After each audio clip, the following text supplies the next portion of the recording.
Thank you for choosing to attend with us live. And then, of course, to those of you watching the replay, thank you for joining us as well. So with that, I do want to just do this quick housekeeping to say, if you can be on screen, we appreciate that because we love to engage with you and see you during the presentation, but it's not an absolute requirement.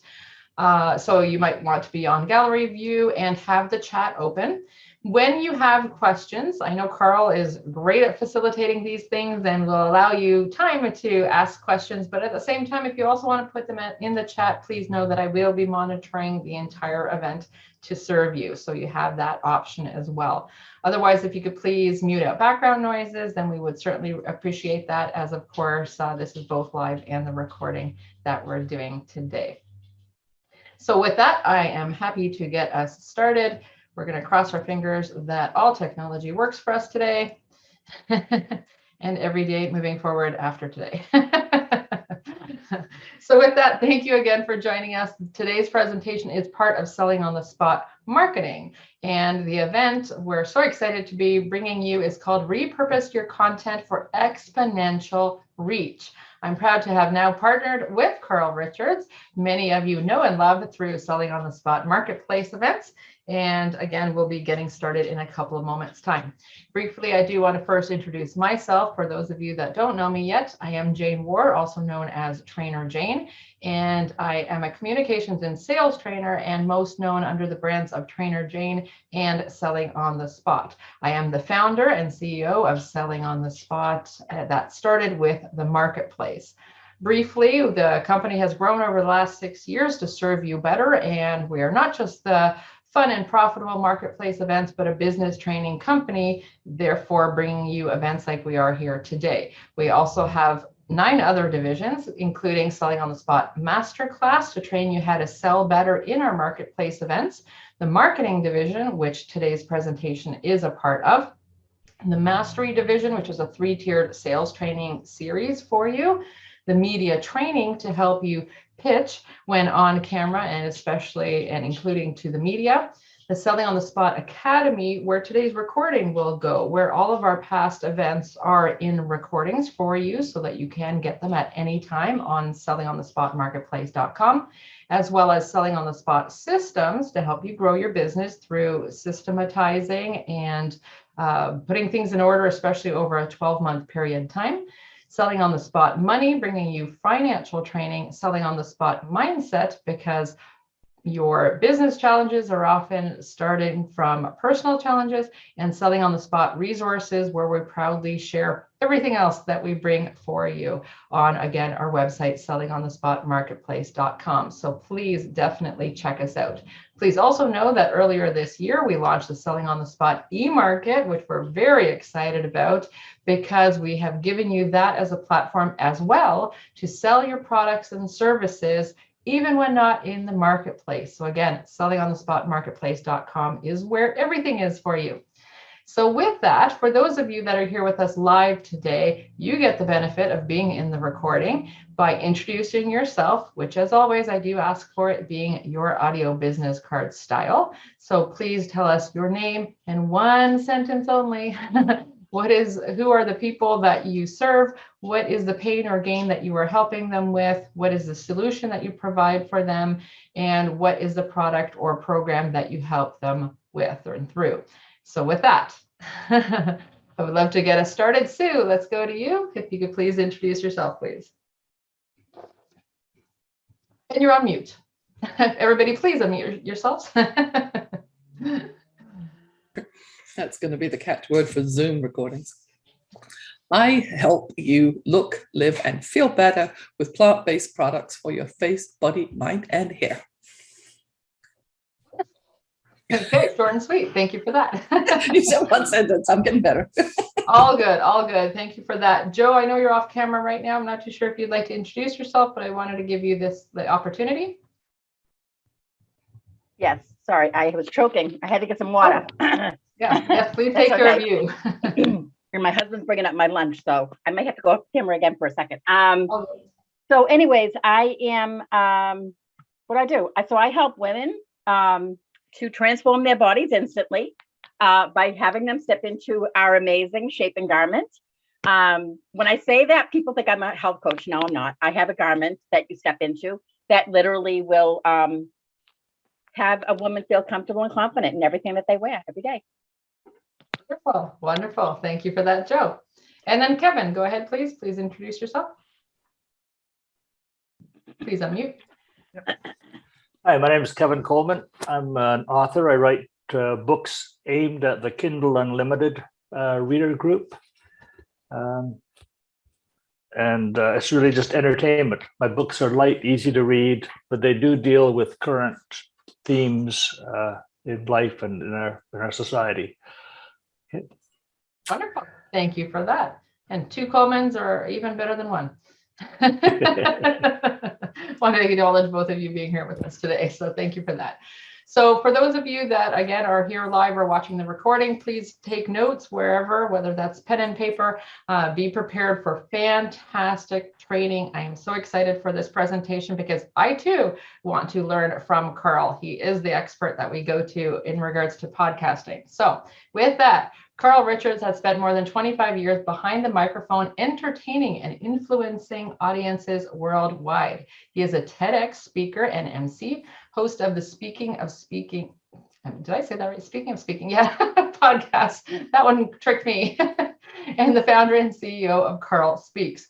Carl helps entrepreneurs like you find their voice, launch world-class podcasts, and grow thriving and profitable businesses. He lives with his spouse in Gananoque, Ontario, Canada, and enjoys boating in the Thousand Islands.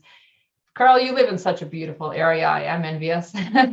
And with that, again, I proudly pass this over to you. I'm thrilled that we have partnered to bring this presentation to all of you at Selling on the Spot in our amazing global community. So Carl, please go ahead. Thank you very much, Trainer Jane, and you're more than welcome to visit. I know it's quite a commute now from where you used to live to come and I will be driving through in the next month, so I may take you up on that. Still a little early for fun in the sun, but certainly do stop by. We're certainly more than welcome to have you. I have a patio, so there's always a glass of wine to be had. I'm in. So, thank you so much, and welcome everyone, whether you're catching the recording or whether you are here live. I'm so glad you took the time out of your schedule to join us for this. I've been looking forward to this for quite a while. Jane's been looking forward to this for quite a while, so I'm thrilled that you're here today. I'll just give you a little bit more of my background. Trainer Jane, put all the words in, did introduce me quite clearly, but just so you understand, when Trainer Jane said that I spent more than 25 years behind the microphone, just so you understand my background and where I'm coming from and where this passion and love and craziness comes from for my interest in podcasting. I spent 25 years almost in radio broadcasting, and it was between radio jobs. If anyone's ever dated or lived with or knows anyone that's worked in radio, you typically don't stay at one station forever anymore. It's town to town, up and down the dial, just like the television show WKRP used to say. So between jobs at one point, I thought, I can start this business thing. And it wasn't for podcasting at first. It was originally for speaker training. And with that, I had a colleague come up to me and say, you're doing speaker training. That's awesome. Why don't you start a podcast? To which at that time, and we're talking 2012, 2013, I probably said something as ignorant as, what's a podcast? Anybody ever said that? Even if it's been in recent years, it's okay. Because I really didn't know. And I kind of sat on it for a while because I didn't see how it was going to fit into my business. Here I am, a guy helping people become better speakers to get them on stages. How's a podcast going to help me? How's that going to get me clients? So we ask those questions all the time, right? In business, how's this going to get me more clients?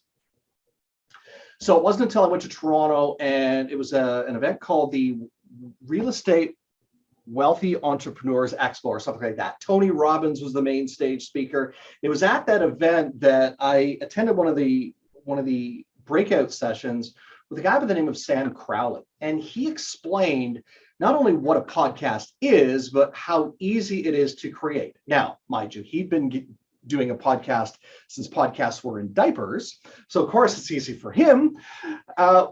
But I thought, you know what? I can figure this out. I have a background in radio. I can jump into this, no problem. And as I started to dive into it, I realized that the process, once you understand it and you get it, yes, it's really simple.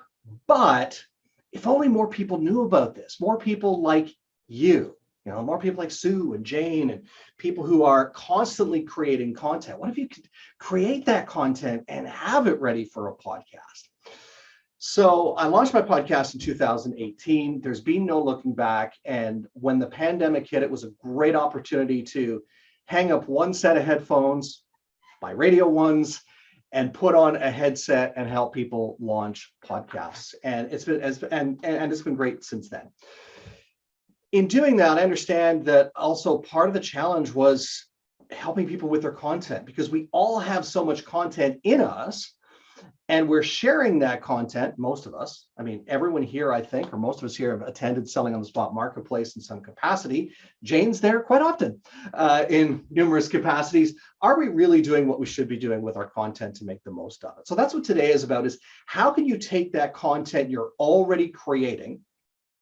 And if you're not creating content yet, that's okay, because this will help you will give you some ideas for creating content as well, or at least the how to go about and do it. But how do you take that content you've either created or are going to create and make sure it's multi-purpose? It's not just going to do this once and send it out and never touch that piece of content again. Because content is never, or shouldn't be, in my opinion, it shouldn't be something we just do once. If it was, Trainer Jane would be invented Selling on the Spot Marketplace every single week. And Jane, that's probably a lot of work, right? She's nodding her head, yes. Yeah. So every time you're creating a piece of content, you should think about, how am I going to repurpose this? Whether it's a blog, whether it's a Facebook Live, whether it's a video you've already put out on YouTube, or one you're doing for YouTube, what else can I be doing with this content? Specifically, why? And we're going to get into the why in just a moment, with why podcasting. And we're going to start in just a moment with some of the myths behind that. But we should really be thinking about, what else can I be doing with this content? Is it worthy of a book? Is it worthy of a video series down the line? Is it worthy of a podcast that's going to draw more of my ideal client in? So by show of hands, if you're on camera, great. If you're not, if you can even just write it in the chat. If you have a podcast, show of hands, or put a yes in the chat if that's easier. Who has a podcast? Am I the only one? Putting my hand up. Okay, this is the perfect room then. And if you're catching the recording, you don't have to put your hand up. It's okay. I won't see it anyways. But maybe that's a check-in to say, well, why don't I have a podcast yet? So with that, let's talk about the 5 myths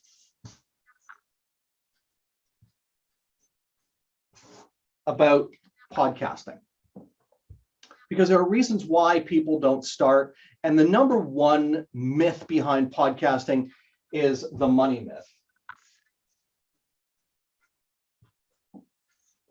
Now, the money myth can be looked at a few different ways. The first part of the money myth is, well, I don't know how much money this is going to cost me to put together. I'm already budgeting for other things. I'm just not going to tackle it. It's probably going to be expensive, right? That's number one. But the bigger money myth is we look at the ROI. We either don't see it, or we don't know or don't understand what the value from that podcast can be. Let me share with you something I've learned in the last 4 years being a podcaster and having trained people and helped people launch and maintaining their shows as well. Podcasting is a long game, just like having a website is a long game. You don't create a website and go, yay, now the clients are going to come beating down my door because now I have a website. Podcasting is very much the same. So we have to think of it as a long game. It's not okay, I have a podcast. Come on, clients, where are you?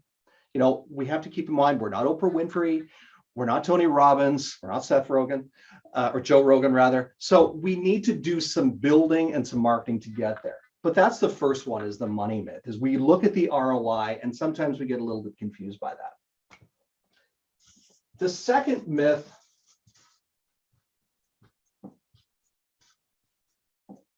I had primary school writing, by the way. The second myth is the competition myth. Now, when I share with you how many podcasts there are globally, and I'll be sharing that information with you in just a moment, sometimes that is a complete, oh, there's too many podcasts out there. Too much competition, not going to do it. No, it's not my jam. Because there's too many out there right now, there's too many now, there's too much saturation. There's saturation. What's interesting to note, though, is for every 500 to 600 blogs. So if you're a blogger and you're blogging on a regular basis, for every 500 to 600 blogs, there's one podcast. And speaking of saturation, let's talk about websites. How many websites are out there? But do we still say, oh, yep, need a website, and it has to have SOE, it has to have SEO, and it needs this, and it needs an opt-in, and it needs and the funnel has to go here. And we'll invest quite a bit of money on that. But we think nothing of it, even though there are, who knows how many websites are out there, but there are millions upon millions, if not billions of websites out there, okay? So that's the number 2 myth. The number 3 myth is the content myth.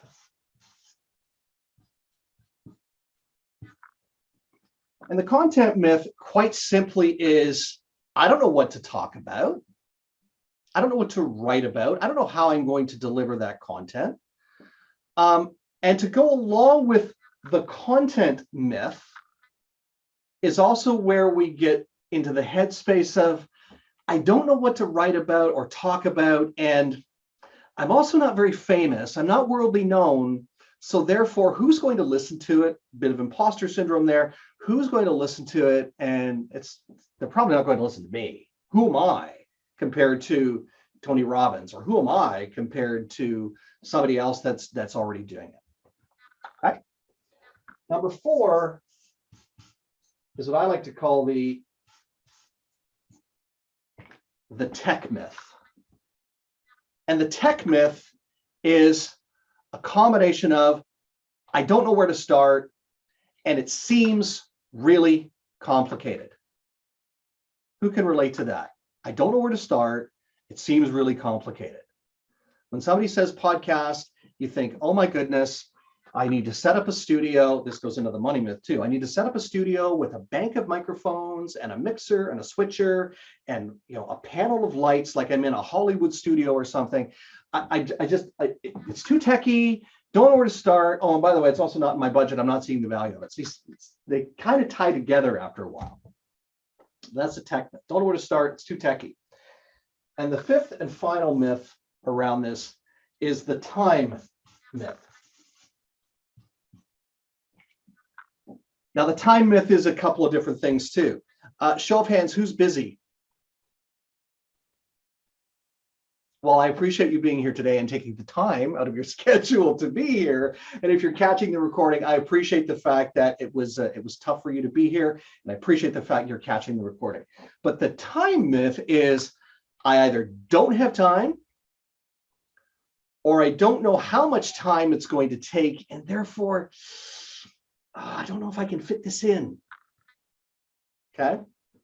So those are the 5 myths around what holds people back from either converting their content to a podcast or starting a podcast from scratch altogether. Let's keep this going a little bit longer. By the way, I'm here till about 6 o'clock. I'm kidding. Jane says I have to be done by 3. So let's give you some stats and information that you can chew on a little bit. If you're wondering, okay, well, and then I promise we're going to get into the content conversion piece, promise. And part of that will include a demo. We should have time to do that for sure. A demonstration of how you can do this. And when we do the demo, I don't want you to get freaked out by it and go, ah! That's why one of your bonuses is a 30-minute session with me, to a content strategy session, to take the conversation from here in a formal training session to afterwards we can have a conversation just one-on-one, and we can either walk through to gain or figure out what content strategy is best suited for you. But let's talk about podcast stats and facts. The first one that I want to share with you, and this could go back to another reason why people don't launch, but there are over 2.5, there's a dot in there, there are over 2.5 million podcasts worldwide. Now, at first blush, that seems like there's a lot, but again, how many blogs versus podcasts, and how many websites out there versus podcasts as well. So it's still considered, even with 2.5 million podcasts. And by the way, this number, if we were to go back 3-4 years, this number would be about 750,000. It shrank 750,000. Okay, so it has grown exponentially, and with that growth is the real push towards quality. We're really not going to talk about that too much today, but there has been definitely a huge push on the number of podcasts. That's affected quality, and that's affected how many people are getting in. But with the 2.5 million in mind, that being 4 years ago, it's still considered the Wild West. There's still a lot of untapped areas, even though there's probably a podcast about everything. There isn't necessarily a saturation about all of those areas. So when I sit here and boldly say Trainer Jane should have a podcast, it's not because there aren't already people who do similar things to what Trainer Jane does, who are already podcasting. It's because I know, based on what Trainer Jane does and who she's connected to globally, that having a podcast is just going to help her elevate that credibility even beyond where she is right now. And Jane, I hate to pick on you, but you're here, and I appreciate that. Because if you weren't here, I probably wouldn't be here either. You're the keeper of the Zoom. I appreciate that. All good. Right? It's all good. Okay. So over 2.5 million podcasts worldwide, and that number keeps going up. Okay. In 2022, so really, essentially right now, 51% of the population has listened to a podcast. 51% have listened to a podcast. They know what it is, and they're probably listening on a regular basis. The average listener, by the way, the average podcast listener will take in about 8 episodes, or 8 different shows rather, a week.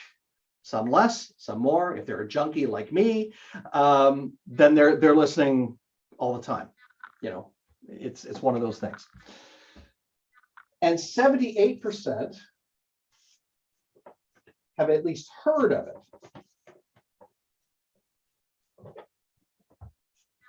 So they've heard about this podcasting thing. And they're probably going, I want to check that out. And here's the nice thing about podcasting is, because podcasting, let's forget the video side of podcasting for a minute. Let's just talk about the audio side of podcasting. Because podcasting is portable and it's audio, you can listen anywhere. So people can listen when they're at work. They probably should be working, but they can listen when they're at work. They can listen when they're on the beach. They can listen when they are out for their morning run. They can listen while they're making breakfast. So as more and more people discover podcasting, that have heard about it and go, you know what, I'm going to listen to some podcasts, then the market is going to continue to grow. Some of the top podcasts, by the way, you can write these down if you want, but you don't necessarily have to. Some of the top podcasts are comedy. So comedy, actually, I'll write them down over here for you if you want to write them down somewhere. Comedy, true crime, no surprise here, sports, news, self-help, and during the pandemic, believe it or not, I don't know if I spelled that correctly or not, but during the pandemic, a lot of faith-based or religious podcasts emerged rather, because churches were closed. And, you know, faith-based organizations needed a platform. So whether it's YouTube or a podcast, it worked out well for them. Okay. Average podcast listener, already said this, listens to 8 episodes per week. Episodes per week. Here's another one. Listenership. Listenership is expected to grow There's about 75 million listeners in the US. US is great with stats. Other parts of the world, it's hard to gather that information together, unfortunately. But if there are 75 million listeners in the US right now, it's expected to grow to 160 million listeners just in the US alone come 2024, come 2024. And then finally, what I want to talk about before I move on to the conversion piece is I want to talk about the demographics.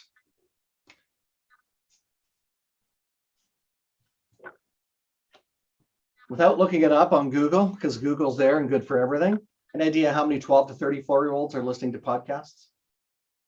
Not number, percentage. I'll give you a hint. I'll give you a hint, it's 66%.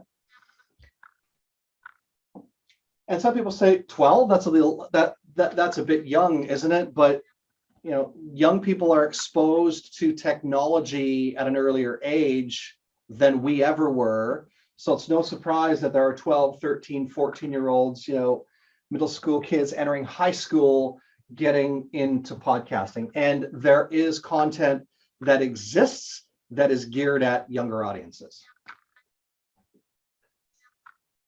For 35 to 54, it is 48%. 48%. That does say 48, and there is a percentage sign there. And then 55 plus, and this number keeps going up. But for 55 plus, if you can see that, it's 20%. So rather than looking at the number, what I'd like you to ask yourself is, of those demographics and who your ideal client is, how many of those people potentially could be your ideal client that maybe you're not getting in front of enough, that needs to see more of you? Because when we think of podcasting, we think of it as anything else we do related to marketing. It's a touch point. Every time you're at Selling on the Spot marketplace, yes, we hope we're going to sell some things there and make a little bit of money. That's always cool. We love doing that at Selling on the Spot marketplace. But the other piece of that is also, and this is why the model that Trainer Jane has created is amazing, is it's not just about the sale. It could be a free offer, which is a touch point for you and me to have a conversation after the marketplace to find out more about one another. And I'll even go a step further and say, if I hadn't been in the marketplace the number of times that I have, even for the breaks in between that I've taken, I still would not have created enough of a relationship, firstly with Jane, but then also with the audience of people who signed in today to be here, to warrant being here. I haven't made that many touch points yet. So keep that in mind as we go through this today. Okay, starting to have some fun. Who's having fun already? Okay, me too. Awesome. Okay, let's talk about content conversion, because that's the big reason why we're here today. So you can put, just use the chat if you want. I know some of you are off camera or jumping on and off camera because you have to, and that's fine. So just in the chat, if you have a blog, give me a hashtag blog. Give me a hashtag blog. Or a hashtag no is fine too. Blog. Okay, we got a yes and no. Okay. And if you, okay, how about a video series, or if you're a video series or doing Facebook Lives, give me a, oh, hashtag book. Okay, yes. Book is a little harder to convert to a podcast, but not impossible. Don't utilize it. Okay. Who shoots Facebook Live on a regular basis? Give me a hashtag, either video or Facebook Lives. That's fine.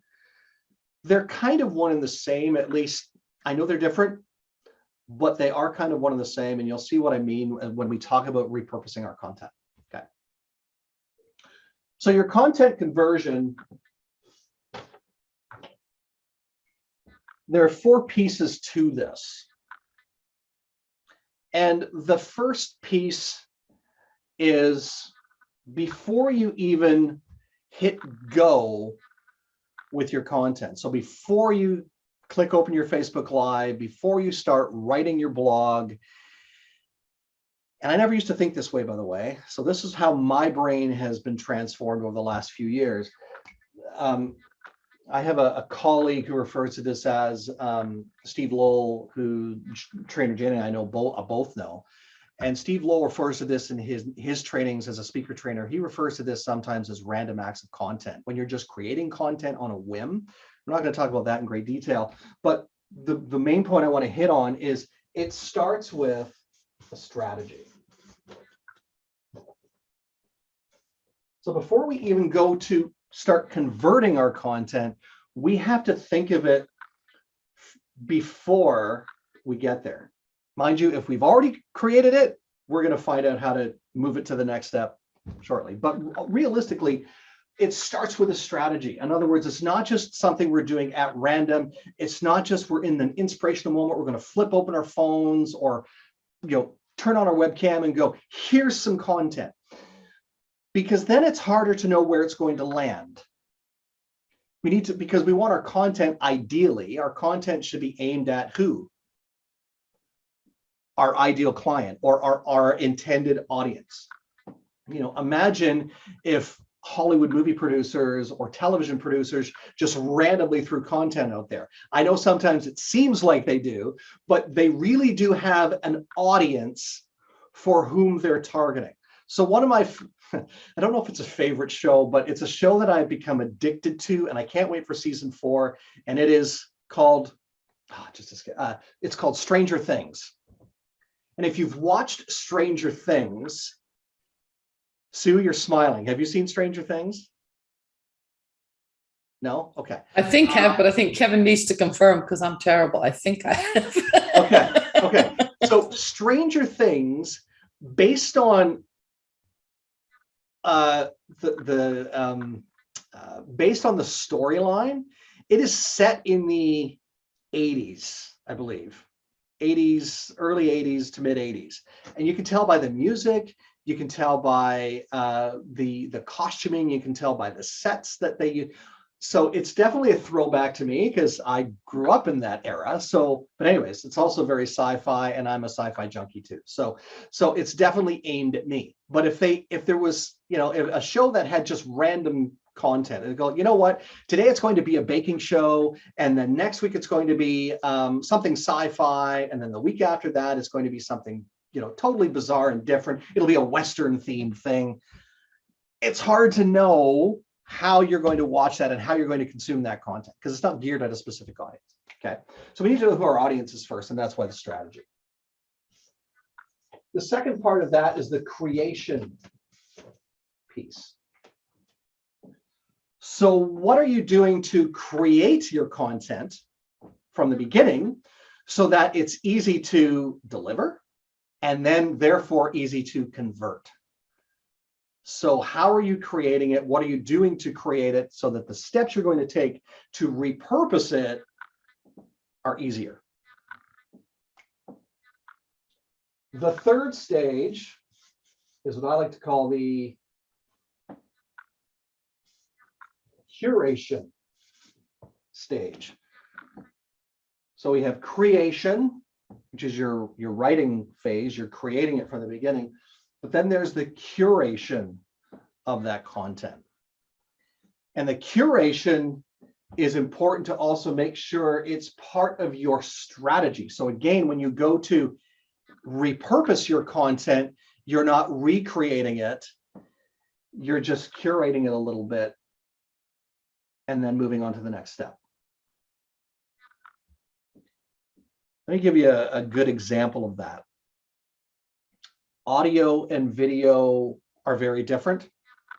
Radio, television, both very different. One is very theater of the mind. One it's right there in front of you. You can see it. But in order to capture, if you've ever listened to a radio station it's usually an older radio station that is not music centered anymore. A lot of AM stations are either covering they're covering either a television show or they're covering like the breakfast television show of their sister station of their sister TV show, and it's just on the radio station. The challenge is when they get to the visual pieces, if you don't paint the picture for people, they don't get it. So when people say, when you look at the screen, or if you look at your television screen and it's on audio, do you feel like you're not part of that equation when people say that? Anyways, I've heard that a few times, and I used to scratch my head and go, why are they taking their television station and just putting it on their old AM station? What's the benefit to that? Because, okay, it's filling a void, but filling a void just for the sake of having content is like just simply opening your camera and going, hey, here's some content. It's the same kind of thing, right? So that's why it's important to make sure that you're curating it. So what you would do is make sure when you're in the creation stage, you would script it, or you would put little notations for yourself that say, oh yes, even though I'm creating this potentially for video, I need to remember that I'm going to have an audio audience that's going to be capturing this, that'll capture this as well. And it's okay to say, oh, and by the way, here's a picture of this. And if you're listening to this podcast, this is the picture of what it is. It's a dog that's barking or a wolf that's howling at the moon. Everyone has seen at some point a picture or a painting of a wolf howling at the moon. They know that. But if you just look at the picture, isn't that pretty? Your listening audience is going, sure, we'll go with that. Click on to the next thing. The final piece of this, of course, then is publishing, followed by, any guesses? Oh, followed by marketing. The two go hand in hand. If you're going to publish, you're probably going to market it around the same time. Publishing your content and then marketing it as well.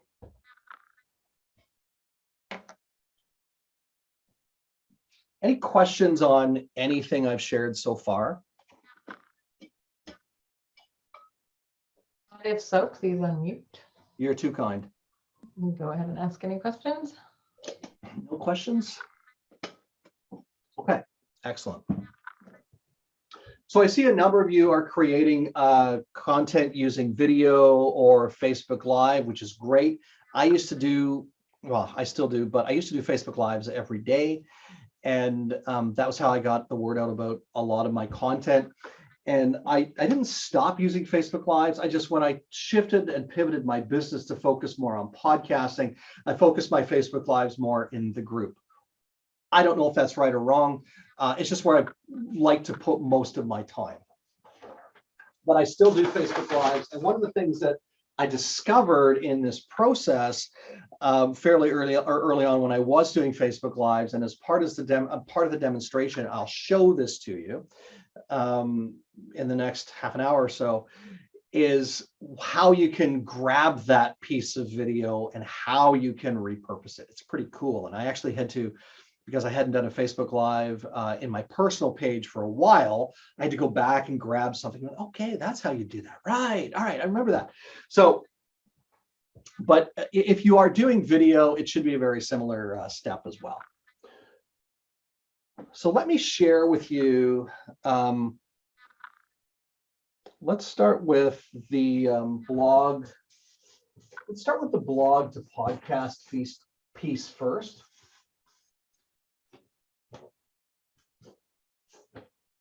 So how do you take your content that's in a blog, in other words, it's in written form, and how do you put it into a podcast? So the first thing you need to do, because your blog is written for the eye, not the ear, is you need to go, if you remember, we were talking about this just a second ago, we were talking about these steps. So you've already created it. What you need to do now is you need to go back, not go back, but in order to take it from blog to podcast is you need to curate it. Because what you've probably done is written it for the eye, hopefully. Even if you've written it conversationally, you might want it to be more conversational and with fewer words than when you wrote it for the eye, because you need all those words there for people to read it and understand it. You just can't throw up point form notes that is your brain dump for your blog and go, here, read this, because people will go. But for a podcast, you're going to speak it conversationally. right? So you need to be able to curate it. You need to be able to speak it conversationally.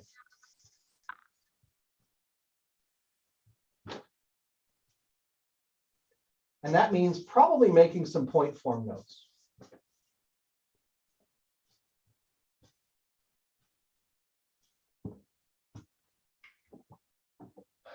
And we're going to put this to the test in a little while here. We're going to grab a blog post and see how we can convert that. Okay. The next step of that is you need to be able to record it somewhere. Now you can record it on your phone. And by the way, you do have a handy tech list that I will be. If you haven't received it yet, you will be receiving it from Trainer Jane and myself. And that has any tool that I'm referring to today is on that tech list. So when I say Audacity, it's on that list. And I've saved a little bit of time at the end to actually show you some of these pieces. So even after the demo and you possibly are a little bit confused by the process, I'll be able to show you in a little greater detail to some of these steps, okay? So I like to record in a program that's called Audacity. And I'll show that to you a little later on. What I like about Audacity is it's free. Show of hands if you like free. Excellent. Show of hands if you'd like to pay for, $300 or $400 for a program. Didn't think so. So what I like about Audacity is it's free. There are some great tutorials about it, and I'll show it to you a little later on. There should be time for that. Then what you're going to do after you've done that is you're going to do what I like to call rough edit. Now, if you have recorded this, if back up the train a minute, if you have practiced this a couple times, then recorded it, it's easier then to go and edit out a couple of mistakes, say trimming the beginning and the end. And if there's any big errors in the middle, you can cut them out, but you don't have to do a full production piece to it. You can, but you don't need to do that. And by the way, if you ever get stuck on this, don't hesitate to reach out to me. Because this is one of the things that my company does all the live long day is the back end stuff for editing for people, okay? But that's the next phase. And then you're going to upload it. Once it's edited, actually I lied, you're going to convert it to an MP3 format. And I'm actually going to show you how we do this, by the way. You're going to convert it to an MP3 format, and then you're going to upload it where it can be played from. And this is a host site. And again, keep in mind, this is for podcasting. So the host site for podcasting that I use, and I'll show it to you as well. It's called Buzzsprout. What I like about it is it's really simple. I like simple. I like when I can upload something, throw in a little bit of text and a title, and it's done. That's what I like about Buzzsprout. I also like that they have a lot of, there's a lot of tech tools there that I can tap into. Oh, and by the way, the other thing I like about Buzzsprout is, and for most of these things I'm sharing with you today, by the way, there's either a free platform or the first tier up from that is $10, $12, $20 a month. It's not free and then it's give me all your life savings if you want to continue working with this program. It's usually very entry level for the basics, and then the next tier up is reasonably inexpensive. So with Buzzsprout, I know it's $12 a month US to use their platform. Okay. And the difference between the $12 platform and the free platform is an extra hour of content upload. And my content can live there forever. Okay. And yes, I use Buzzsprout for my podcast. Any questions on blog and putting it into a podcast.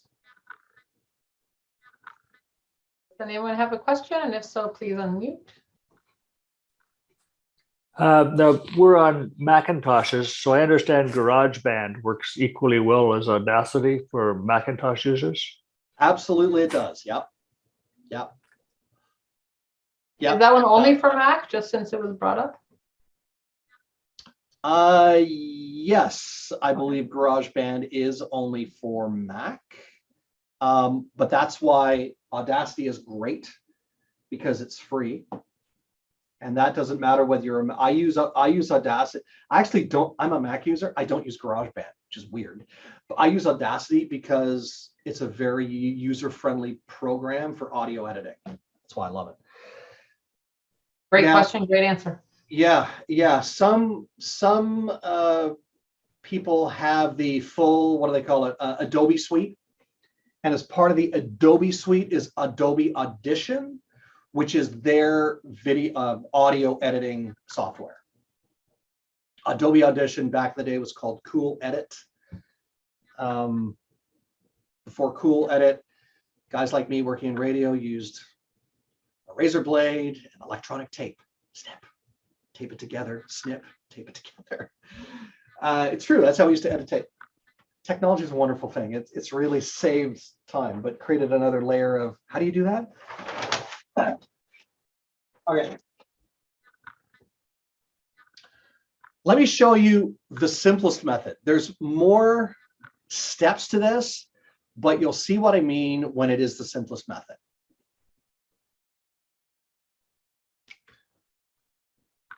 And this is going from video to podcast, and then potentially to blog. So going from video to podcast to blog, or from video to blog to podcast. Either way. So the first thing you're going to do, once you have figured out your content, or for example, if you're somebody like Trainer Jane who has a library full of master classes like this, you go, hey, I got some things I want to convert. But once you're getting ready to shoot your video, what you're going to do is then make sure you record the video. Okay, so, and by the way, if this is Facebook Live, my recommendation is use a streaming platform. You can do that directly in Zoom, or and I believe it needs to be the first paid tier of Zoom. I don't think you can do it on the free platform. I think you need at least the first paid tier. You can either do it through Zoom, or you can do it through a streaming platform such as, and the one I like, but there are several of these, but the one I like is StreamYard. StreamYard, in order to record, you do need to pay, and again, I think it's $20 a month to access the record feature, but it doesn't matter, because if you're already on the paid Zoom platform, you can still stream using StreamYard and record using Zoom. I don't know, Jane, if you've ever done that. No? Okay. Just thought I'd ask. But you can do yet. Yeah, okay. So to Zoom, to StreamYard, because StreamYard just basically, and I'll show it to you later on, it allows you, and I don't have the paid platform for StreamYard, because I've only used it when I've needed to stream, and I don't want to go through the Facebook Live. What do they call the studio now? There's a name for it and I've forgotten. It's probably called the Meta Studio now, knowing Facebook. Creator. But it's called Creator. something. Sorry? I think it's called Creator. It's a pain. Yes, you're right. Creator Studio. Yes, it is a frickin' pain. When I worked in radio, we had to use it a few times, and it was just, to get anything through Creator Studio was just, blah, blah, blah. Anyways, all that to say, save yourself a lot of headache. Go through Zoom, hit record, and then when you do that, you could actually, if you go, you might not be able to do it because it's not your Zoom platform. It's actually Trainer Jane's platform. And I don't think I have functionality to do it either right at this moment because it's Trainer Jane's platform. But Trainer Jane, if she were to hit more, she should see a function for stream live on Facebook. I don't see it where it typically would be because it's not my Zoom. But if it's your Zoom, you can do that. Okay, so you're going live on Facebook or you're recording something. Let's say you're streaming on you're streaming through to Facebook. Pardon me. You're finished streaming on Facebook. Bye, everybody. We'll see you next week. Thanks. It's been fun. Facebook will do what it needs to do, right? The next step is it will, whether it's Zoom saving to your computer or saving to the cloud, it will save the file for you. So I always save to the Zoom cloud. It's a few dollars more, but it gets me a clean recording and I always know where it is because it's always in Zoom. If you're saving it to your computer, that's fine too. Just know where it is so you can go and get it afterwards. That's the nice thing. Now, keep in mind, if you are saving files like this to your computer, they can be very large files. So eventually, which is why I save to the cloud, make sure if you need those files later, to put them either to a cloud or to a backup drive or something like that, because they will slow your computer down. So once you've stopped recording, it will save somewhere to a cloud or to your computer. Then that's where you can download.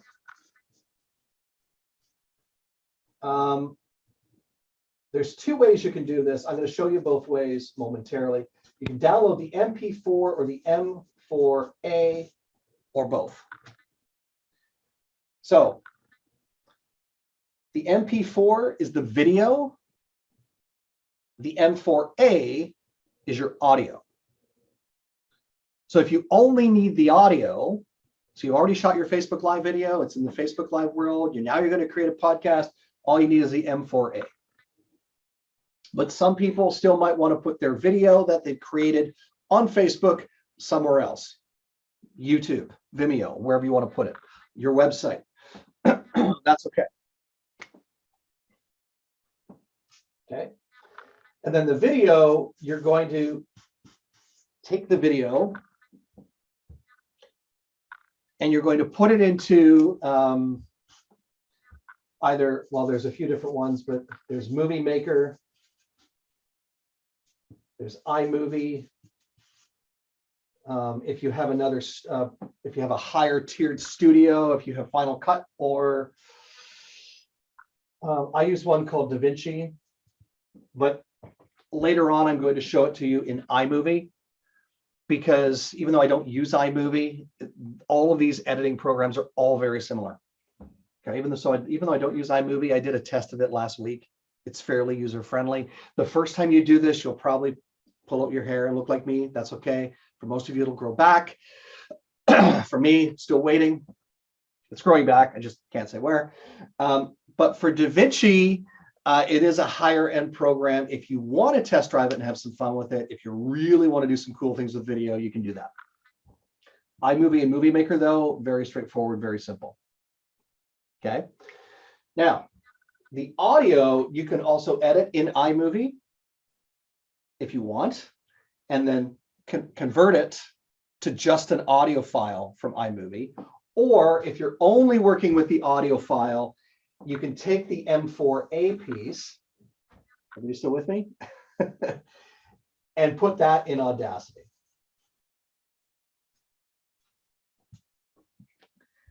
And Audacity or GarageBand, if you're using GarageBand, or Adobe Audition, whatever audio editing program you're using.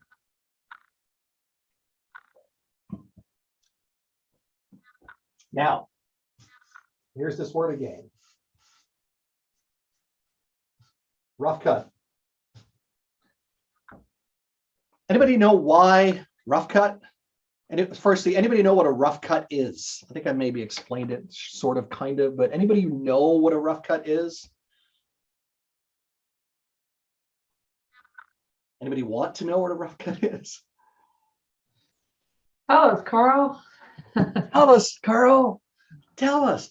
Okay, so Carla, just for you and anybody else who said, tell us, Carl, I'll tell you what a rough cut is. Rough cut is when you get rid of all the gobbledygook at the beginning and the gobbledygook at the end and snip a little bit in the middle of it. What a rough cut video is not, is it's not a full-blown production where you're doing wipes from this angle to this angle. You're not doing anything fancy with any animations.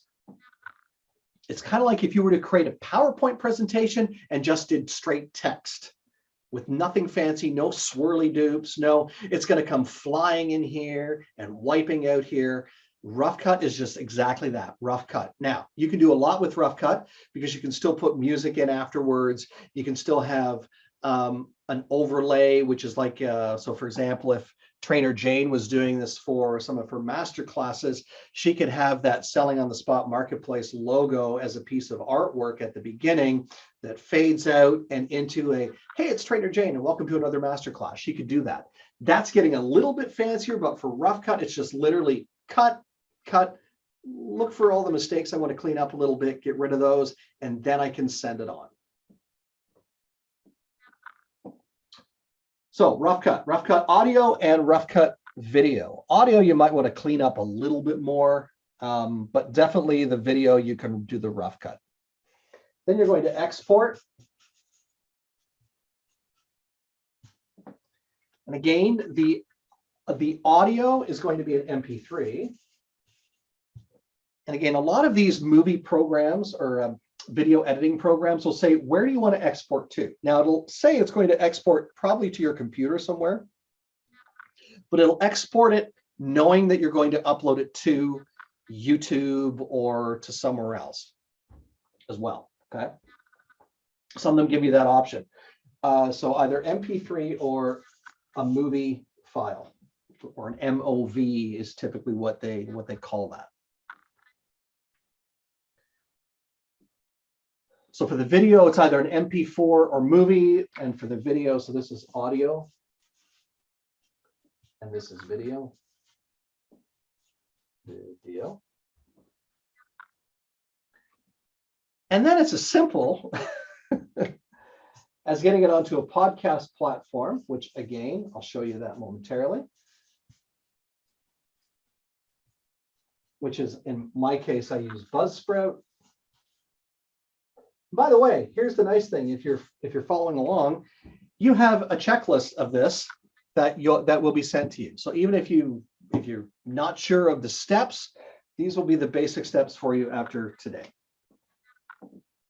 And then the next fun phase is, for those of you who are going, oh, wait a minute, what about the blog piece? How do you then take the video or the audio and convert it into a blog? What you do is you export the audio. Can anybody see that? Probably not, it's below the screen. That's a paper. So, how about something really cool? And I'll show you later on. You can either export video or audio to a transcription service.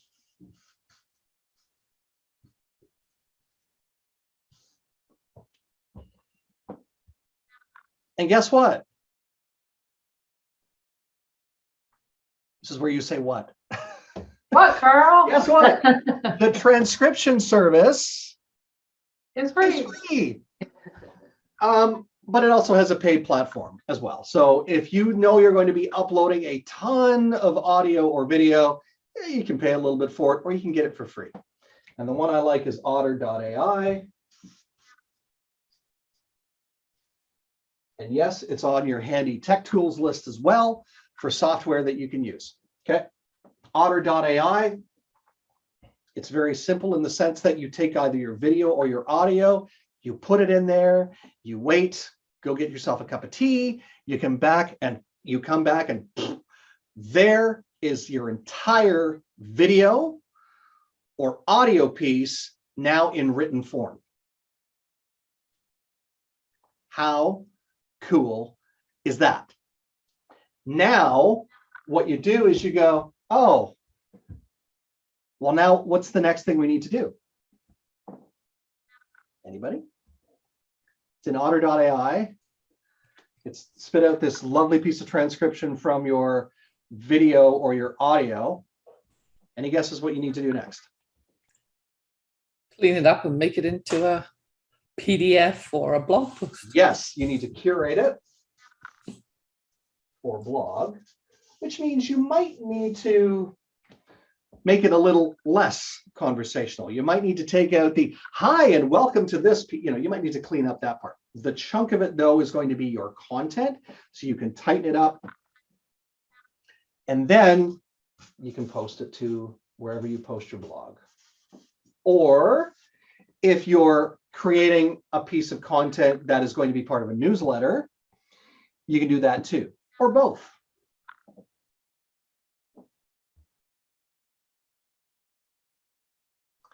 And that's all there is to it. Simple, easy. And I know you're saying, yeah, okay, Carl, you have a background in radio. You know all of this. You've done it. And full disclosure. Simple for you. You've done it hundreds of times or thousands of times. But the first time I did it was the first time I did it. Sure. First time I did it was the first time I did it. With a background in radio, do you think that comes with a background in video? No, actually, maybe now. But when I went to school, it was radio broadcasting, audio only. We learned how to queue up records, tapes, reel-to-reel tape, editing, cutting real magnetic tape. We didn't learn about video. That was the television program, and it was further down the hall. So we never, ever, ever touched video of any kind. But let me show you, actually, before I show you, there's a couple of other things. Well, actually, yeah, maybe the best thing to do is to actually show you the steps to do this. Before I do that, though, two things. Number one, does anybody have any questions other than how do you do that? Does anybody have any questions?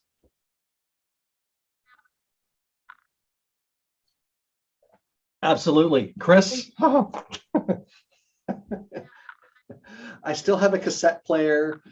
I still remember how I used to, if the cassette tape would break, or whatever, even break in the middle, I'd be like, grab the Scotch tape, make it work, right?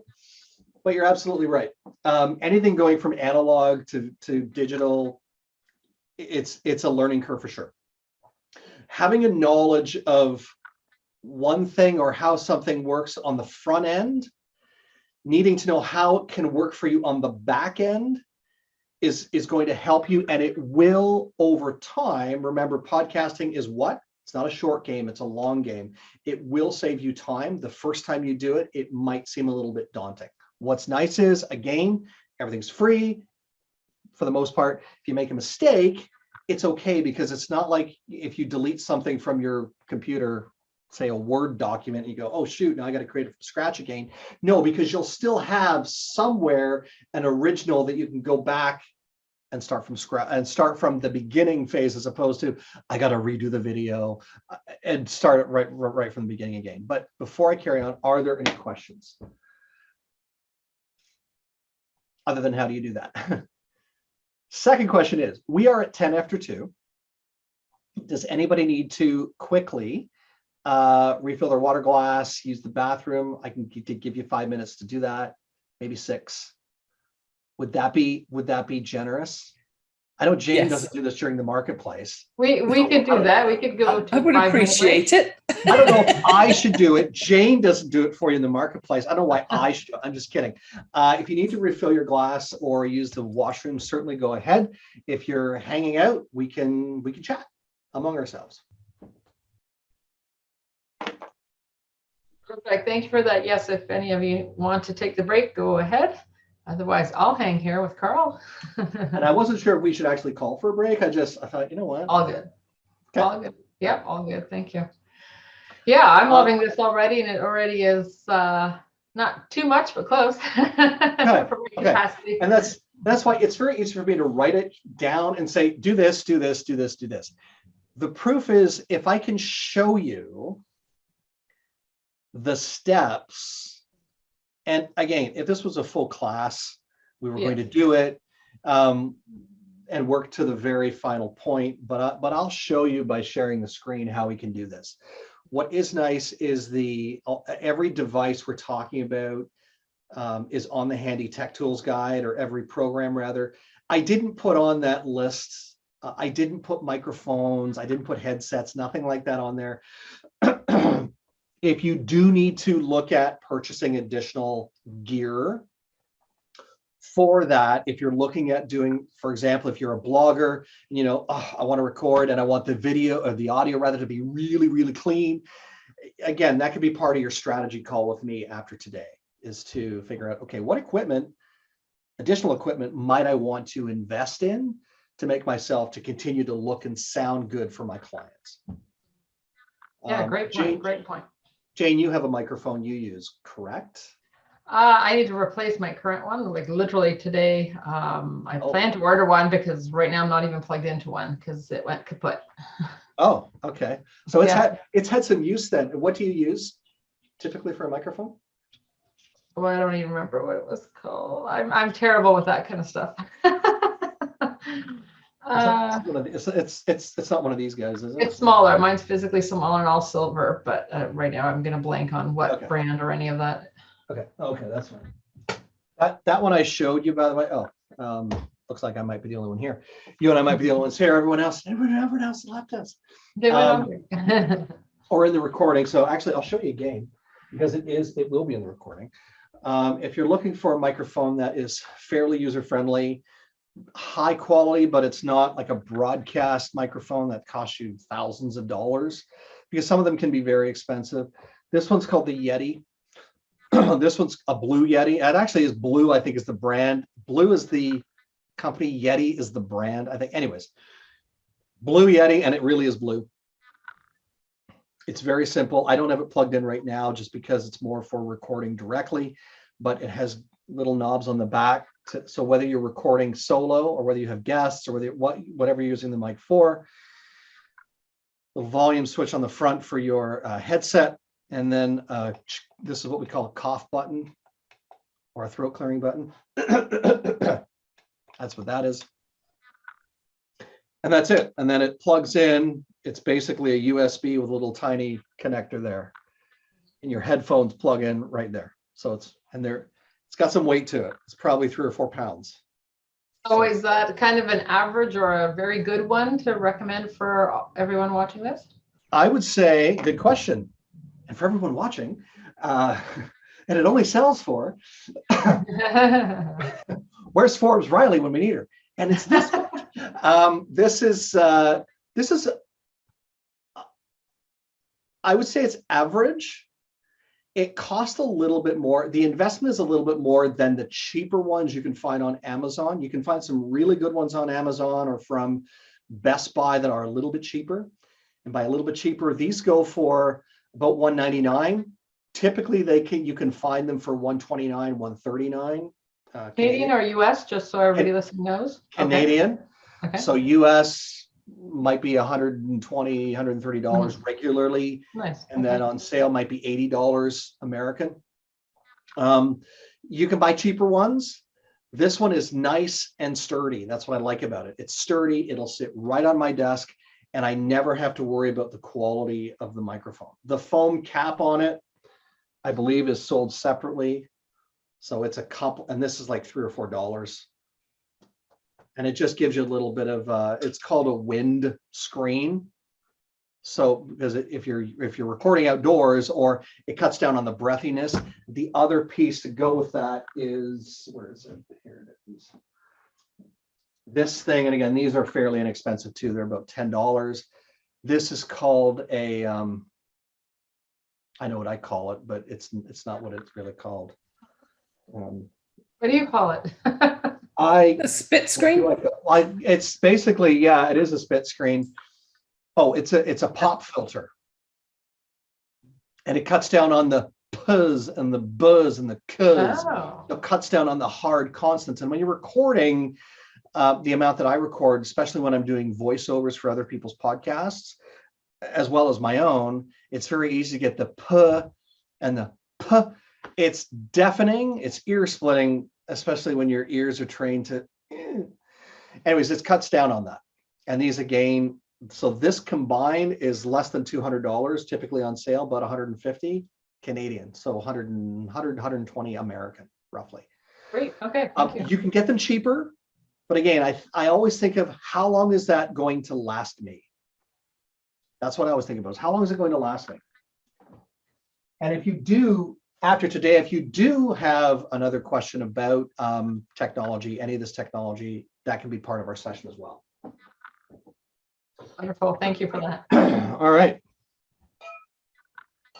Do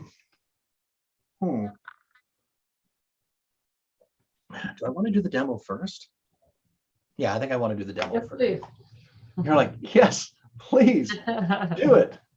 Okay, so just going to move a couple things around on my desk here so I can do this. So I'm going to share my screen. And you should see this screen here, right? Okay. So first thing I'm going to do is— We are seeing your email right now. Oh, are you? Is that all you're seeing is my email? Right now we are again, yes. Oh, was that all you were seeing before?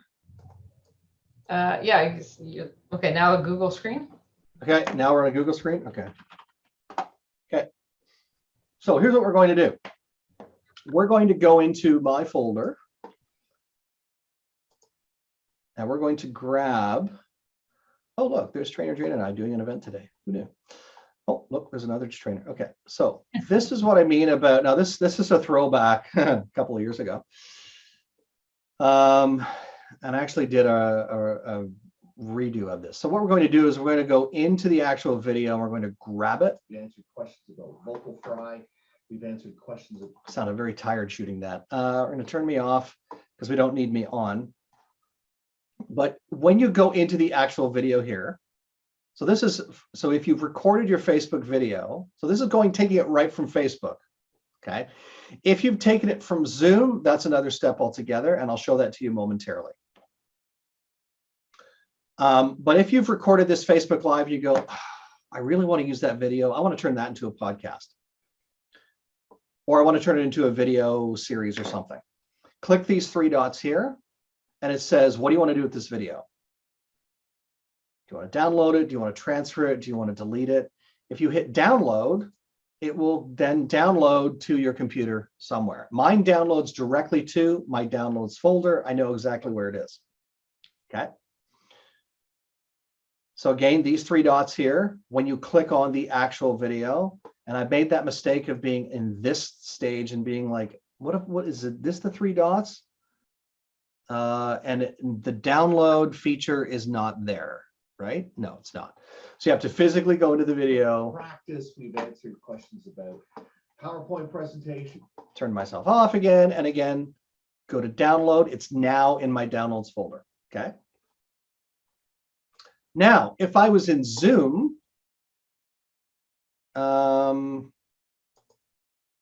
what I would do, and I'm logged into my account, and because I use the Zoom cloud, what I'm going to do is go to my recordings.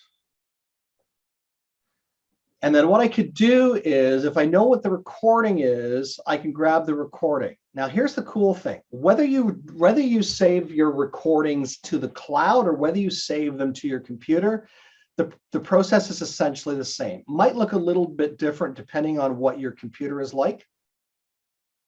But you're looking for either the M4A or the MP4. Okay. So when I click on this recording, it gives me the option of download, and that's going to download two files. It's going to download the video and the audio, or I can just download the audio.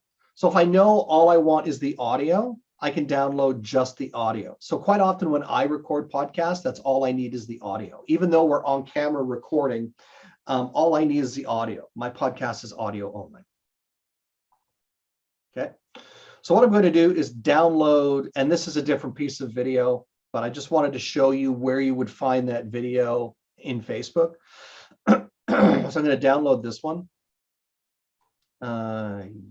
Yes, I think. Yeah. Might take a second to do that, but it will be there momentarily. Actually, it might be there now. Oh, allow. Oh, because it's trying to do, okay. Now, once it's downloaded, this is where I can then put it in a movie or a video editing rather program. So on my computer, I use iMovie. I'm going to drag it over, but I can't remember which screen it's opening on. So bear with me, it's over here. Actually, I'm going to go, hang on a sec. File.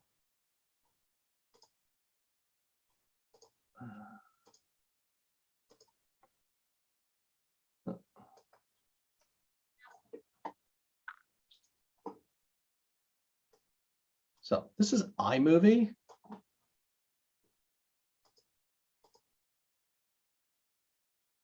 And again, I don't use iMovie very often.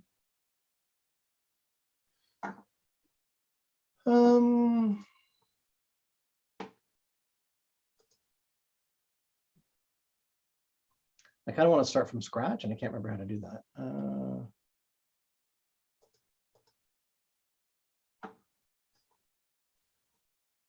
All right.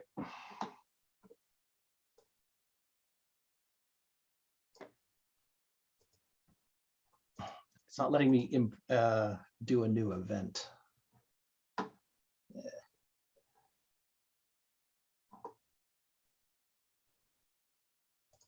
Oh, maybe I need to back up. Cancel. Oh, hang on. Hang on. Okay. Okay, here we go. That's the page I was looking for. Create new. Okay, sorry about that. I don't use this program, but they're all very similar. So I use, as I said, I use a program called DaVinci Resolve. It's a little bit higher quality editing program, which allows me to do a heck of a lot more with video. But for ease and simplicity, let me just do this. So I'm going to create a movie. It's going to ask me to import media. I'm going to go to hang on one sec. Oh, hang on. Oh. And that's going to say, where do you want to import the media from? So in my case, I know that my media is in my downloads folder. But I also know that based on when it was created, it's probably, look, there it is right there. There's the MP4. That's what I want. So I want to create that. I want to put that in there. This is the piece of video of me interviewing Sharon Rolfe. Okay. So without knowing anything about video or knowing very little, what I'm going to do is I'm going to, and it kind of tells me, it kind of gives me some cheat notes here. It says drag and drop video clips and photos from the browser above to start creating your movie. So I can now drag this here, and there is my video.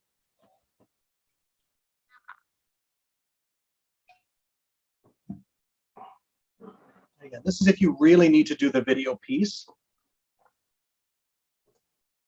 Now there's a cool little feature, you can see it, but I have to move you around because you're in that big zoom panel on my window. But see where it says settings, right beside settings there, there's this little marking or hatch tool here. This is your zoom. So this allows me to zoom in and zoom out. So what I want to do is I want to find a reasonably simple place where I can edit the beginning and the end of this. So can everybody, nobody can hear that, can they? Oh, and I probably can't hear it either. Let me share. Share using sound. Share. Okay. Get rid of that. Okay. So now what I want to do is I want to undock the video, the audio rather. Okay. Because I want the audio to be separate. And I want to show you how easy I can do this.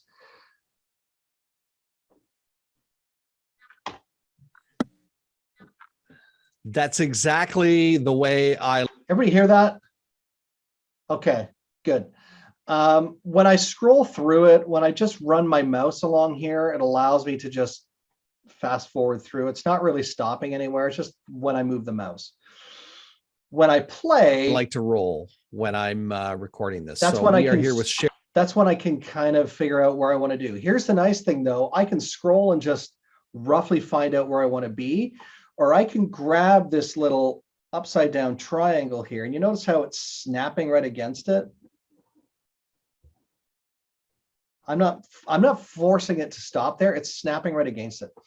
So what I can do is I can grab that line at the top where it looks like an upside down triangle and there's now the hand. I can drag it over here and I can put it somewhere right about there because I'm pretty sure this is all preamble. This is stuff I don't want. That's Sharon clearing her throat.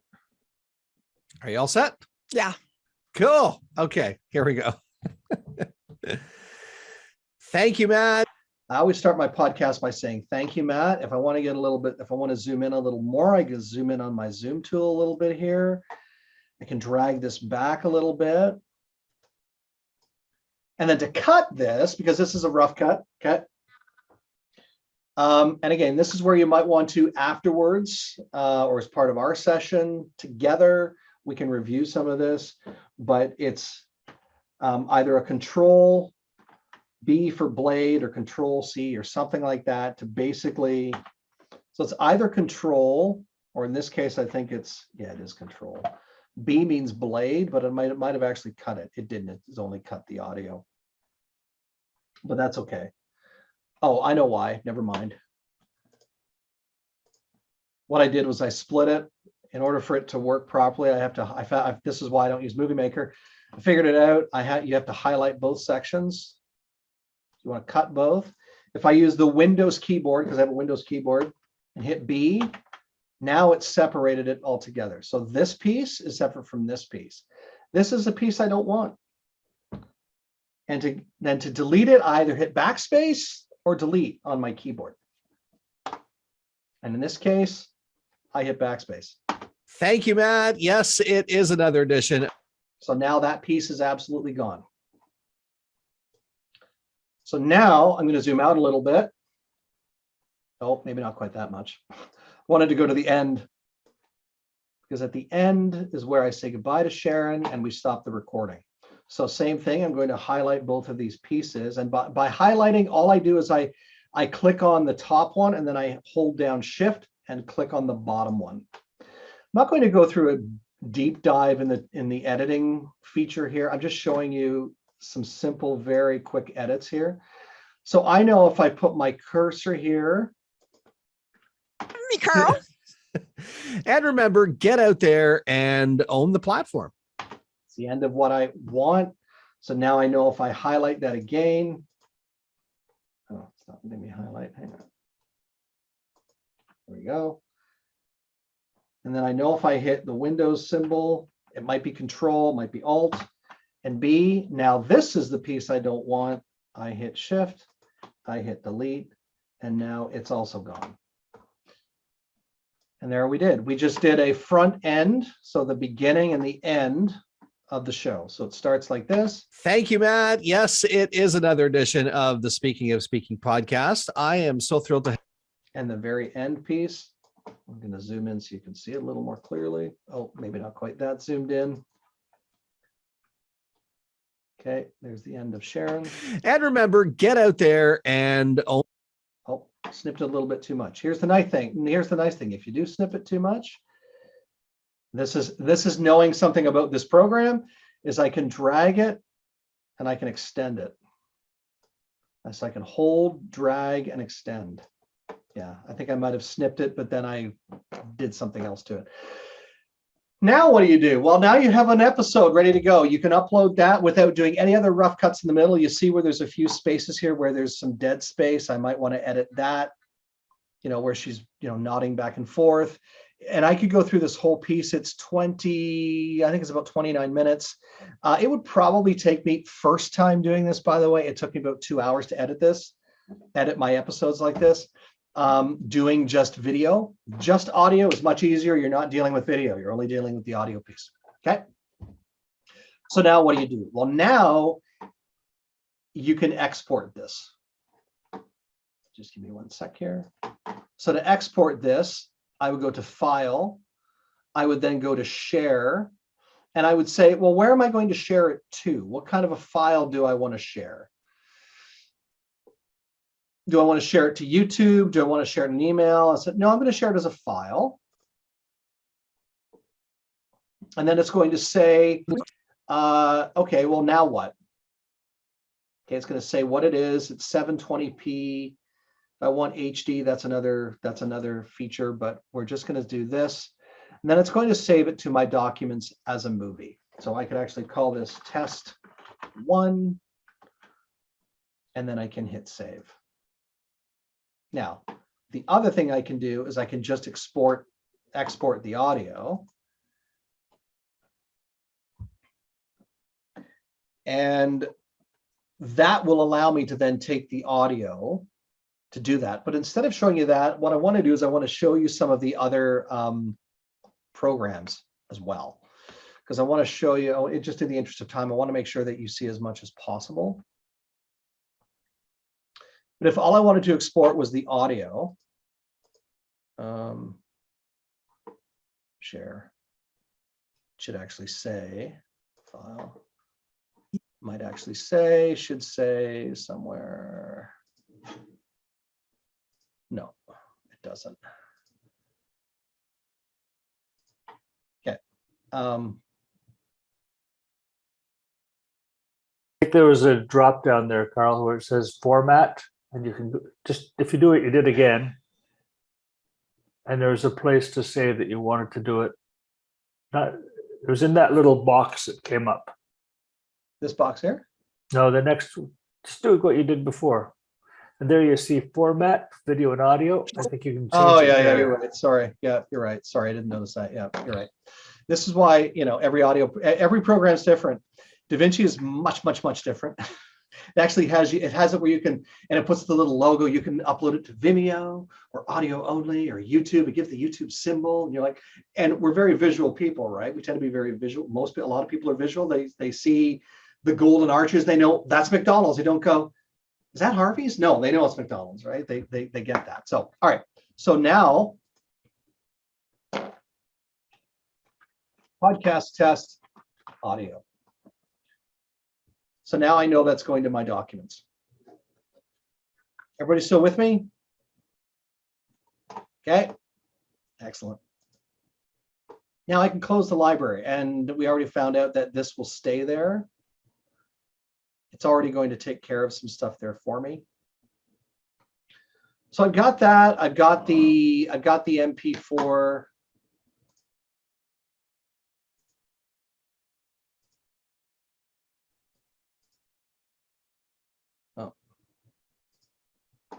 Hang on, I think I got to stop sharing my screen for a minute. It's not letting me get out of this. For some strange reason, it's not letting me get out of that. I'll figure that out in a minute. So, because in the interest of time, I want to be able to show you some other stuff too. So now what do I do with it? I can draw, because I've saved it to my, I'm going to share my screen again, because I've saved it directly to my documents. I now know that I can upload it to, I now know I can upload it to Buzzsprout.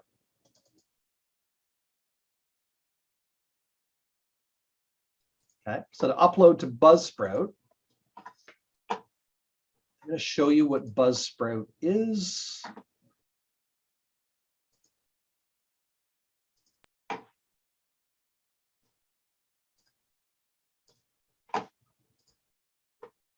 So Buzzsprout. Now, if I were uploading this piece of audio for Buzzsprout, all I would do, it went right to it because I use this program all the time. But if I were to give you the lay of the land of Buzzsprout, this is a host site. And if you are looking at doing podcasting, I would highly recommend Buzzsprout, as I said earlier, because of the simplicity of using it. Plus, it's also, full disclosure, I have an affiliate link as well. And the affiliate link gets you a $30 Amazon gift card. If you do decide to go with Buzzsprout, if you're using a paid tier. But if I've recorded any piece of audio, let me give you a sampling of this. There's Sharon Rolfe. That's the piece we were just working on. I still have to do some work on that, but what I'm going to do is show you how I can drag and drop pretty much. So I'll just go back here. This has already been set up. The first time you go in here, this is not set up. So there is some setup to do this, but once it's set up, this is how easy it is to upload an episode. I can either choose to upload or drag the file. I always choose to upload. And as long as it's an audio file, and let's just go with, let's go into Diana's folder. Why not? Because hers was first. And let's just upload any piece of audio. And there I have a piece of audio. Now, this is separate. This is a separate piece from the Sharon Rolfe piece because, to be fully honest, I saved it to my documents. I don't know where my documents I put it because I have 2 document folders. So that's why, good safety feature, know where you're saving it. I always generally know where I'm saving, and why I didn't save it to my downloads folder, I don't know. But I could call this, for example, I could call this, I know this, the name of her podcast is Grow. And let's just call this episode 7. And let's call it test. And here's where I could put all my description and do all that stuff. You don't need to know that necessarily right away. But I am going to put in, so I remember for later, I'm going to put in placeholder audio. Then I'm just going to save that. Now, once I've done some editing and I'm finished, what I end up getting, and I can customize the artwork, I get something that is like this, and I've got all this information I can put in there. I can put some tags in there. It's pretty cool. But that's not the only thing we want to do. That's just where we're going to put it once it's ready for a podcast. Well, we still need to do something else. We're going to upload it to YouTube. Which I'm not going to upload it to YouTube right now because YouTube takes a while to decide to finish it. But what I did want to show you was, how do you then take a piece of audio or video and do it for transcription? So how do you take a piece of audio and video and do it for transcription for your blog post? And for that, I go to otter.ai. Now I'm on the paid platform because I use a lot of time, but I can import again.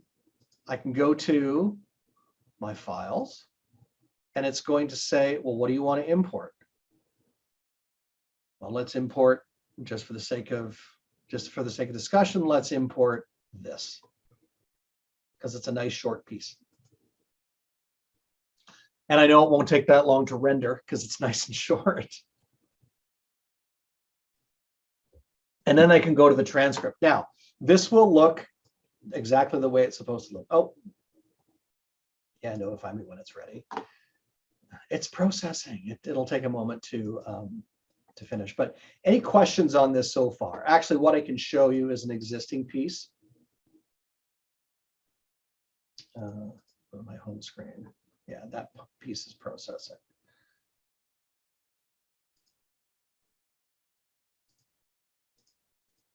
Huh.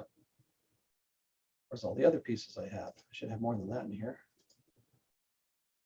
Oh, doesn't matter. This one's ready. Okay, so this is a reasonably short piece, but this is what the transcription will do. Actually, I don't know if I hit play, can you hear this? Welcome to the Grow Equation Podcast, a training podcast for service-based business owners who want to hashtag work less, earn more. There's some very simple controls at the bottom. Play and Your pause. host, Diana. So, and all it's looking for is the words. So you might have noticed it says Grow Equation Podcast. So I already know. Grow Equation Podcast, a training podcast for service-based business owners. I already know that Diana's podcast is called Grow. It's a title, so it's Grow Equation Podcast. We'll leave like that. A training podcast for service-based business owners who want to hashtag. I could leave it like that, or I could be like, you know what? I want to actually do this. I want to do that because everyone knows the ampersand is hashtag, right? Your host, Diana Lidstone, has been working with businesses for more than getting to know is undeniable authority in their industry. Oh, the other thing we want to look for is punctuation, periods, commas, all those things where I want them to be, because the transcription program won't necessarily put it there. Profits to optimize the resources with the end goal. Okay, and you can play this, right? If I move my cursor there, just going to move it back here a little bit. Optimize Their resources with the end goal that they work less and earn more. That they work less and earn more. So it's actually not then they work less, it's that they work less. Okay.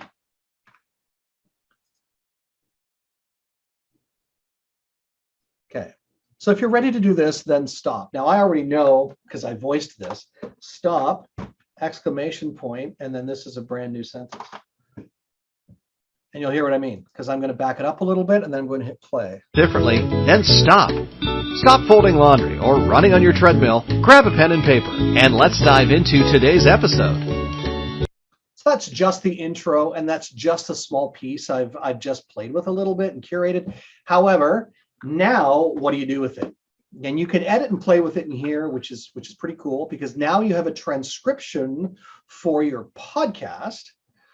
Which if I were to go to Buzzsprout, again, if I were to go here, I can add a transcript if I want. And I can, because I know this a little bit, I can add the SRT file, but I'm not going to go through that. Or I can copy and paste the text. Okay, so I can do that automatically right in there. Or moreover, what I really want to do is I want to take this and I want to create a blog out of this. Well, what do I do? How do I do that? Then you can export. So the export tools you have, the options are, once you're happy with it, you can export it, and you can either export it as, that's fine. You can either export it the format will be either text or the SRT file. So the SRT file Buzzsprout wants, but you know what? I really want it as text or want it as a docx file, whatever I want it as, I can export it. So I export it as text. There I go. It's text. It's now saved to my computer again as a text file that I can then take and it's saved it only in a note, but I can still take that and then take that text, put it into a Word editing document and expand on that. Okay.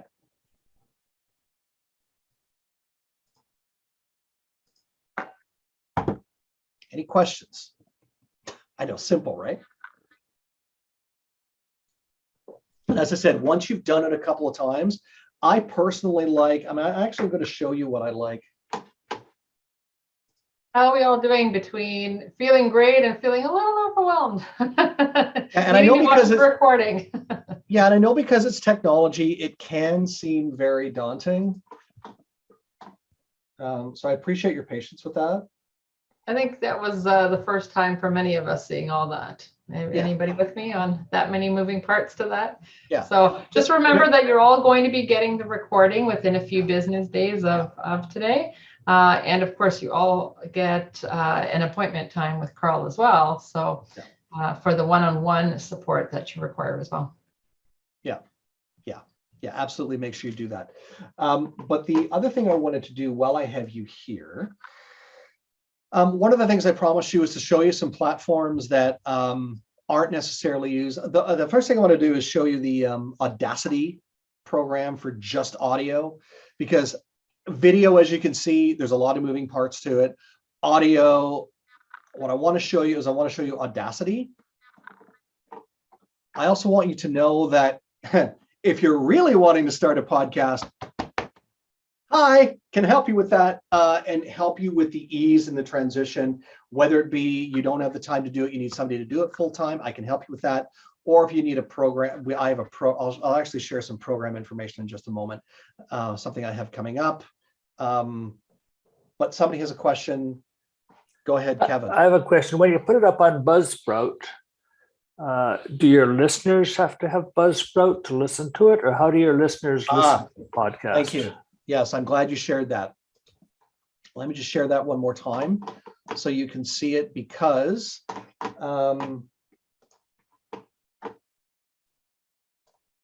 once you have Buzzsprout set up, and again, I have that luxury of being able to say I have Buzzsprout set up.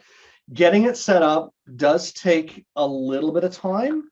And this is another reason why you call me and say, hey, Carl, I need some help. But once you have Buzzsprout set up, so one of the things Buzzsprout will ask you at first is for all of this information. It's going to say, what's the name of your podcast? So Trainer Jane's might be selling on the spot. End of story. That's her branding. She might want to call everything that, or selling something. There's a description of what my show is. There's my bio. There's my custom artwork. We're not going to get into those details. I have it set up with directories. I'm the host. All of this information, once it's set up, and by the way, my podcast does not contain explicit material. And by the way, explicit material doesn't necessarily mean anything that's suggestive. It could also mean, here's a good example. One of the podcasts that we create on a regular basis, it's called Gin-Spired. So it's all about gin. And guess what? They start the episode with a cocktail. So because of that, it's explicit because it involves alcohol. Okay. But that could be for any adult content.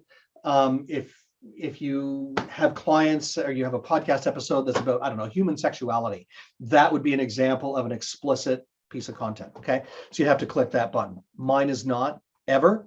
Once you have that information, Buzzsprout is going to say, we can get you on all of these directories. I'm going to show you in just a moment. Once you have one episode, and this is where people will find you. And this is why I like Buzzsprout, because Buzzsprout puts you on pretty much every platform that's available, except for a few. It doesn't put you on SoundCloud, but it does put you on Apple, Spotify, Google, Amazon, Stitcher, iHeart. These are some pretty big platforms. It has you ready for TuneIn plus Alexa, and these other platforms as well, which are still very relevant, as well as these platforms if you're on Apple. So why is this important?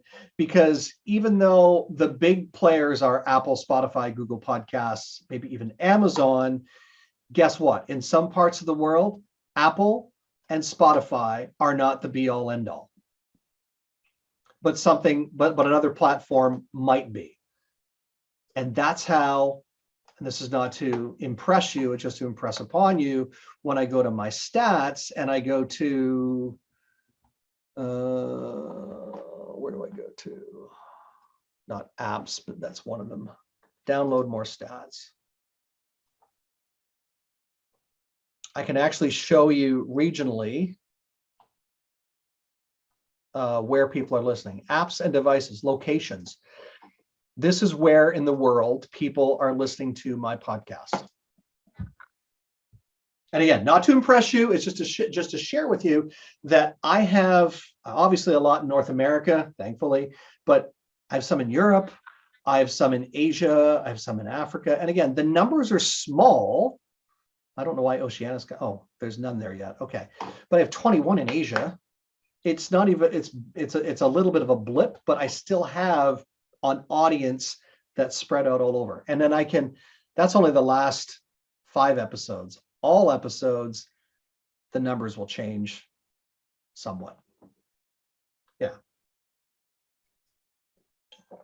And this is why, especially for somebody who's looking at as far as being global or going global, this is important, because you can't sit in your little bubble. in your room and be like, okay, I'm going global, and not be global, right? I mean, that's why Jane is global in other countries. She's not physically in those countries, but she's reaching out to those countries. Okay. So yeah, so that's, did that answer your question? Okay, good. Awesome. So let me show you, while I have that open, let me show you the audio editing program I was talking about, Audacity. And again, it's just a quick little show. So when you first open Audacity, it's going to say this, and then this is the editing platform here. Now I do a lot of drag and drop. I'm an Apple user, so I find that easier. But if I were to go to, do I have an MP3 there? No, I don't, but I have an M4A. So here's an example. Here's an M4A. I can just drag this and drop this in. M4A is also audio. M4, the A stands for audio. So I could drag this in, put it here, and then boom, there's my audio. Didn't take a minute to buffer, but that's okay. It's not very long. Oh, that is the longer piece. Yeah, that is the whole episode. But then I can play it, and to play it, I have these functions up here for playing. Why is it not playing? Oh, it is playing. This is the actual episode itself. But I can also, again, I can highlight here, and if I highlight in this window, I can play from here.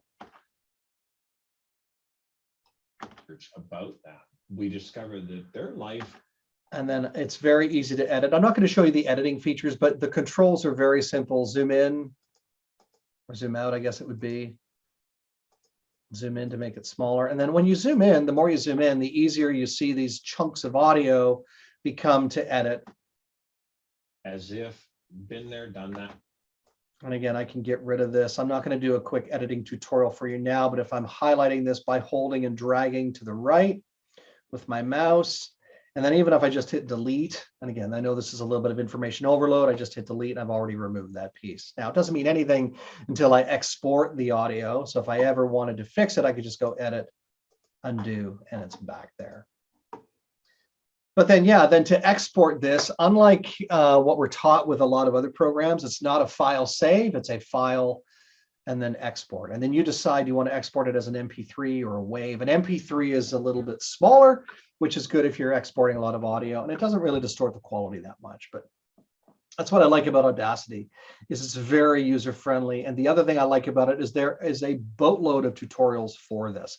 The other quick one I want to show you, and then I have a couple more things I want to quickly share with you that I'll post in the chat, is... Carl, just to point out, we only have about 2 or 3 minutes together. Oh, okay, we do. Okay. Tight on time. Yeah. Well, for some reason, the site can't be reached right now. Might be down. Audia.io is a platform that is in your notes. I don't know why it's down. But it is, thank you for keeping me on track. I appreciate that.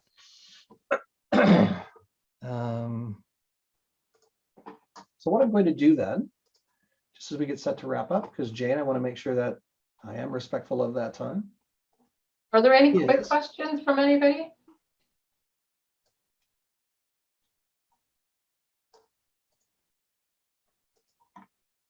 None?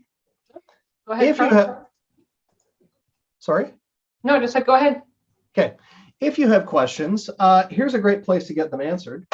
I've started a group called Podcast Alliance Made Simple, and that's a guest and host collaboration site. So if you're not a podcast host yet, it's not a deep dive that you've taken yet, but you're looking to be a host on other people's podcasts, I invite you to come on out and join us. Our next meeting is Wednesday. We're just in the startup phase, but anyone that comes as a guest their first time, it's totally free to come on out. And then for the remainder of the 2022 season, it's either $175 for the whole year or $29 monthly if you want to do monthly as well. The other thing I wanted to quickly mention, because I know Trainer Jane has some wrap up to do, is if anything I've said to you is, and I'm going to encourage you to save the chat as well.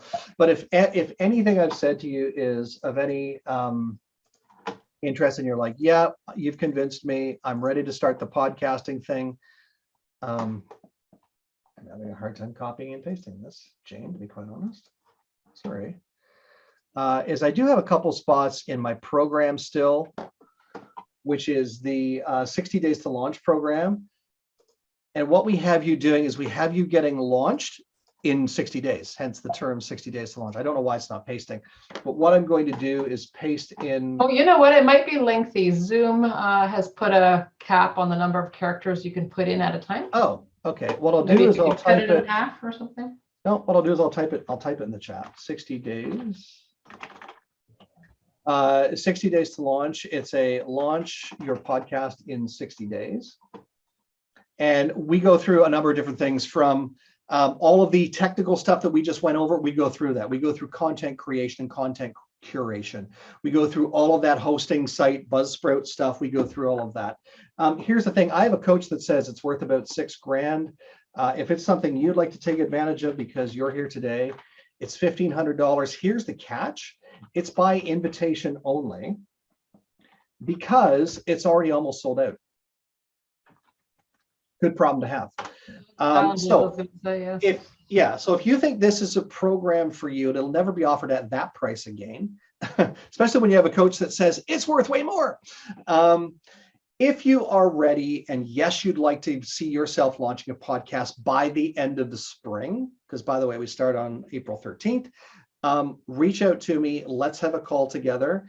You have to reach out to me anyways to book your session.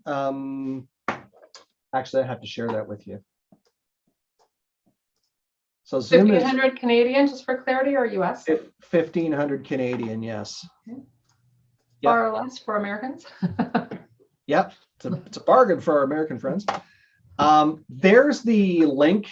Sorry about that, Jan. I didn't realize that Zoom had put a cap on space. But anyways, there's the link to either book your call with me, the After Today call that's part of your free gift or part of your bonuses, or to book in to find out more about this program and if it's a fit for you. Because again, with only 1 or 2 spots left, I want to make sure that whoever's coming in is definitely ready to take that plunge now. I've had a ton of fun today, and I hope you have too. Any questions? I know Jane needs to wrap up. I got to shut up in order for that to happen. Are there any quick questions? I'll offer that one more time while we're here together live. I know that was a lot for some of us to take in. I'm including me in that for sure. It was one of those, I understand it all, yet yeah, I need to see it all again and hear it all again. I'm auditory, so I need to hear it all again, and then I need to apply it, obviously, to truly appreciate it and truly understand it. So what I will say in closing, first of all, to remind all of you, whether you are here with us live or watching the recording, Carl put together an amazing package as part of today's presentation. It wasn't just this great training with the recording, which you will get, but you're also getting 3 bonuses.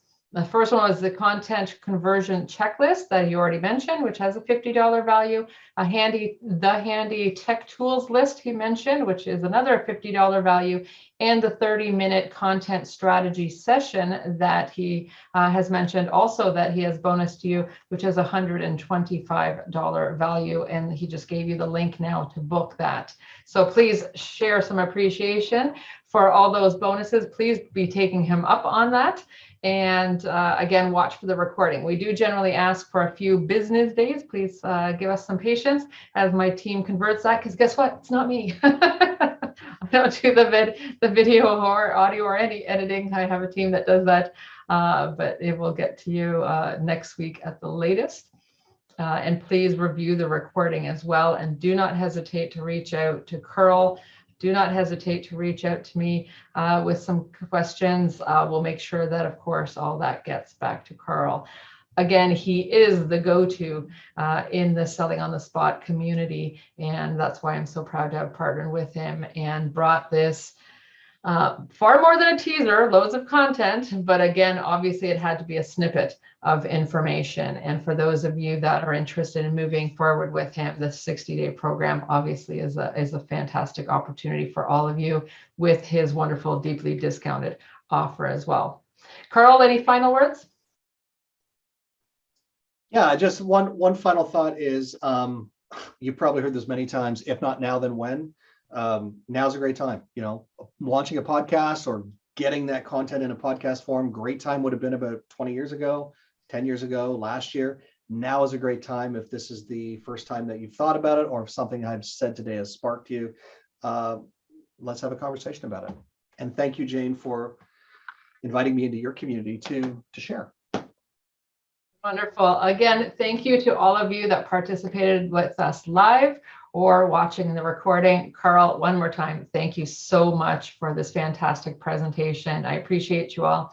And again, remember that in future, all of our recordings are also on the sellingонthespotmarketplace.com website under the Academy. So please also tell others about this fantastic training that may want to purchase it for themselves that might have missed out on today's opportunity. So with that, thank you again, everyone, and stay safe, stay healthy, and see you at another amazing Selling on the Spot event. Take care.